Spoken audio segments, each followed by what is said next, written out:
Hello there, my name is Martin Wilkie, Head of Reserves and Land Management at the Radnorshire Wildlife Trust. We're really thrilled to be able to announce that the National Lottery have provided us with one of their natural heritage grants for £249,000, which is fantastic. What that's going to do for the Wilder Pentwyn project is to be able to establish some important work in terms of our engagement.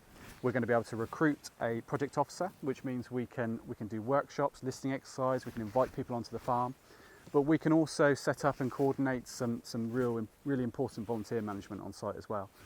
Also, what's going to be key is continuing some of our other monitoring. eDNA work's going to be an important part of that, and some other more conventional monitoring as well, like butterflies and beetles and things like that. And one thing that's we're really excited about is our kind of remote engagement. The lottery funding is going to allow us to do some animations, to do some soundscapes, and allow us to do some audio tours as well on site. So we're really thrilled to be able to announce that we're going to be taking that forward in the coming months.